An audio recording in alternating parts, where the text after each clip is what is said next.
चारपाई के साथ से बंधा हुआ था। तो वो कहने लगा यार मुझे नहीं मारो, मुझे नहीं मारो। वो तो रॉकेट लॉन्चर भी इस्तेमाल करते, पता नहीं कहाँ से ले आते हैं अंदर, इतने बड़ी बड़ी हथियार ले आते हैं।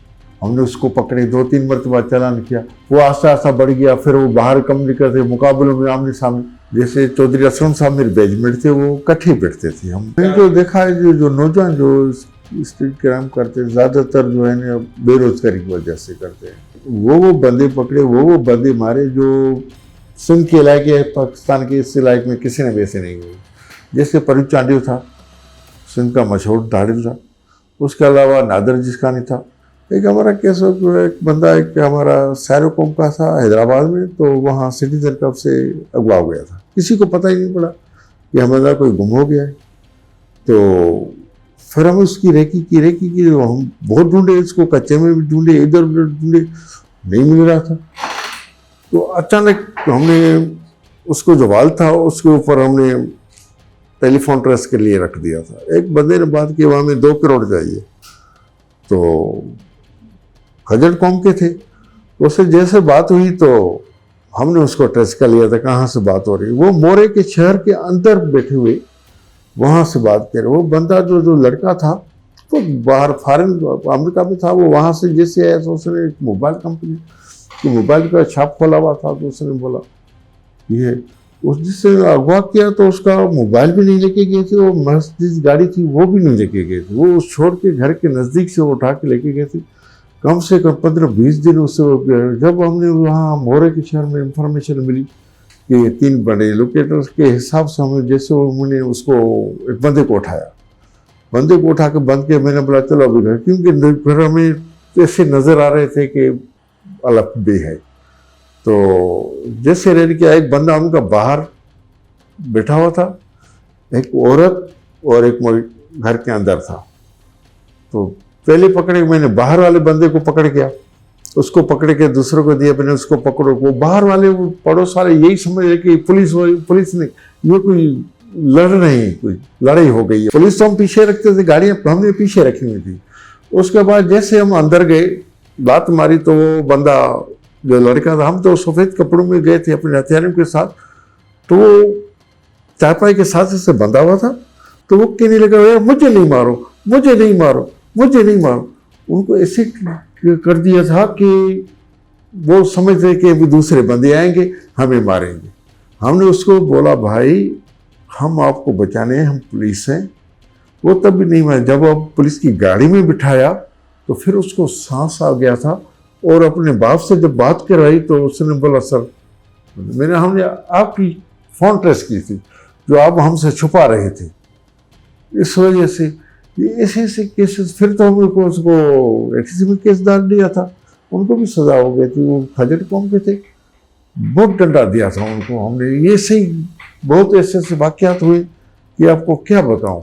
मैं अपनी सर्विस में इस इलाके में रहा हूँ जहाँ कोई नहीं रहता है। जैसे कश्मीर कंदकोट का इलाका है, घोटकी का इलाका है, शिकारपुर खानपुर का इलाका है, लाड़काना अपना बाहर है, और ये अपना नसीराबाद का इलाका है, सदातकोट का इलाका है।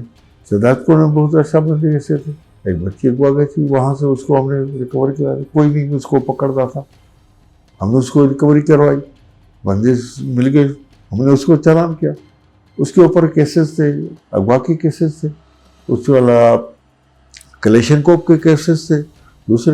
हमने उसको फिर तो नहीं छोड़ा, अच्छी कौम का था, अच्छी जिम्मेदारी भी थी, बस वो शौकिया उसमें फंस गया था। हाँ ये कंदकोट के इलाके में सब्जी कौम के थे। पहले तो छोटी मोटी चोरियाँ ये वो करते थे। हमने उसको पकड़े, 2-3 मरतबा चालान किया। वो आस्ता आस्ता बढ़ गया, फिर वो बाहर कम नहीं करते, मुकाबलों में आमने सामने लड़ाई हो गई स्टार्ट। वो तो वहाँ तो अभी तक सबको पता है तो कंदकोट कश्मीर में क्या होता है। वो कैसे कैसे बड़े बड़े हथियारों से लड़ते हैं, रॉकेट लॉन्चरों से लड़ते हैं। हमारे पास वो G3 होती है, LMG होती है, हम तो उनसे लड़ते हैं, कलेशनकोव से। वो तो रॉकेट लॉन्चर भी इस्तेमाल करते, पता नहीं कहाँ से ले आते हैं अंदर, इतने बड़ी बड़ी हथियार ले आते हैं। मैं जैसे पहले दिन भर्ती हुआ था तो मैं ट्रेनिंग स्कूल में गया, तो मैंने बोला थोड़ा सा मैंने बोला यार मैं तो आया था एक वैसे समझो छोटी सी बैग लेके, उन्होंने बोला कि अभी के अभी जाओ, अब आप टर्निंग पर आमन करो। जैसे आमन किया तो मैं एक दिन की छुट्टी लेके सामान लेके जैसे वापस आया तो हमारे जो बैचमेट थे, जैसे चौधरी असलम साहब मेरे बैचमेट थे, वो इकट्ठे बैठते थे, हम आपस में नज़दीकी पे, जैसे आप मेरे सामने बैठे ऐसे ही हम बैठे थे, इकट्ठे थे। तो दोस्त लाड़काना के थे, वो कहने लगे कि यार इधर ये होता है, बहुत सुबह ये होगा वो होगा। दिल में सोचा कि मैं अभी भाग जाऊं, अभी भाग जाऊं। सुबह जैसे स्टार्ट होगी यही हो, तो मैंने बोला ये तो रूटीन में तो हम कम करते हैं, हम इतना डराते क्यों यार, ये क्या मसला है। तो हंस रहा था उनके ऊपर। वैसे तो ट्रेनिंग हमारी बहुत सारी नहीं होती, हमारे यहाँ पर क्रॉलिंग करते थे, तो यहाँ से निकलते कैमोफ्लेज करवाते थे, वो मतलब हमने बहुत अच्छे तरीके से ट्रेनिंग की। हमारे ATS के बंदे यहाँ से निकले थे, किशोर साहब थे, हमारे दूसरे साहब थे, मतलब बहुत हमारी टीम बहुत अच्छी चली। जैसे अभी ये देखो चौधरी असलम का आपको पता है कैसे निकला, हमारे दूसरे अच्छे अफसर यहाँ सारे ये करा कि हम तो वो निकल गए थे उधर साइड में, मतलब वो यहाँ रहे तो अभी हम यहाँ काम करें। तो हमने बोला यार पहले हमने ज़्यादातर इधर क्यों नहीं रहे। इंशाल्लाह ताला बहुत अच्छे तरीके से चल रही है। अल्लाह मालिक के आगे भी इसी अल्लाह इज्जत करेगा। सब बात यह है कि अभी जो है ना बहुत सहूलत है, हमारे अफसरान बहुत दे रहे हैं, मेडिकल बहुत मिल रहा है, हर चीज़ मिल रही है, कोई भी ऐसी गिले शिकवा की बात है नहीं।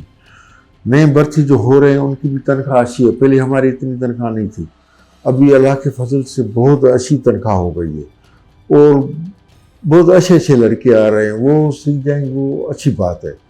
तो अभी रुकावट ऐसी नहीं है, पहले थोड़ी सी महसूस होती थी, अभी नहीं है। अभी हर चीज़ में फटाफट हो जाता है, जो भी काम होता है देरी नहीं होती है, हमारे अफसरान अच्छे देर नहीं करते, उनको बोले जो मिल रहा है हर कोई रुकावट नहीं हो रही है, कोई टेंशन किसी को अभी तो नहीं हो रहा है। मैंने तो देखा है जो नौजवान जो स्ट्रीट क्राइम करते हैं ज़्यादातर जो है ना बेरोजगारी की वजह से करते हैं, काम कम है। तो कुछ लड़के शौकिया भी करते हैं, वो भी बात है, मतलब ज़्यादातर बेरोजगार वाले जो हैं वो करते हैं, वो पकड़े जाते हैं, एक दिन दूसरे दिन 8 दिन में फिर पकड़े जाते हैं। वो तो सबको पता है, किसी की बात छुपती तो है नहीं, आज नहीं पकड़ा सुबह पकड़े गया। तो माशाल्लाह अभी यहाँ की पुलिस अच्छा काम कर रही है, पहले से अच्छा काम कर रही है। हमारे SHOs भी अच्छे काम कर रहे हैं, 24 घंटे लगे होते हैं। हाँ कोई ऐसा है वो सोच जाता है तो फिर वो बड़ी उम्र होगी उसकी, वो सो गया नहीं निकला तो वो तो और बात, वो बोलता होगा मैं रिटायरमेंट के नज़दीक हूँ, मैं इधर उधर रेस्ट करूँ, वो साइड ले रहे हैं। बाकी नौजवान जो होगा वो पीछे नहीं हटता है, वो कभी पीछे नहीं हटता। हमारे कराची के नौजवान अच्छे हैं, बहुत अच्छे काम कर रहे हैं। भाई बात ये है कि मेरे जो अंकल थे DI साहब अलीगढ़ मिठाई साहब, उसने वो बंदे पकड़े, वो बंदे मारे जो सिंध के इलाके, पाकिस्तान के इस इलाके में किसी ने वैसे नहीं हुए। जैसे परूज चांडियो था, सिंध का मशहूर धाड़िल था, उसके अलावा नादर जिसकानी था, बड़े भी मशहूर था, उसके अलावा अपना सिद्दीक कुतड़ी था, हालांकि अपना साहिब माशी था। ये तो हमारा रूटीन बन गया। वहाँ बंदा कोई भी पैदा होता था लड़का तो हम बोलते थे ये पुलिस में है, डरने के बाद जिंदगी में तो अल्लाह के हाथ में, हम क्यों डरे। वो डर नहीं था जो क्राइम करते हैं। हमारा बंदा घर से कोई भी नहीं डरता है, क्या है क्या नहीं है, हाँ क्या हाल वाल है, ठीक ठाक खैर रहता है, बिल्कुल। ये 2 बातें होती है। ज़्यादातर कोई हमारा बंदा टेंशन में नहीं होता है, कभी फैमिली कोई टेंशन में नहीं होती। अभी भी हमारे सारे कज़न वगैरह ये वो सारे पुलिस में भी हैं, हमारे मामू पुलिस में हैं, मेरे खलाजात भाई पुलिस में, सारे के सारे पुलिस में। डरने की क्या बात है, डरे तो भैया अल्लाह से डरे ना, इन बंदों से हम क्यों डरें।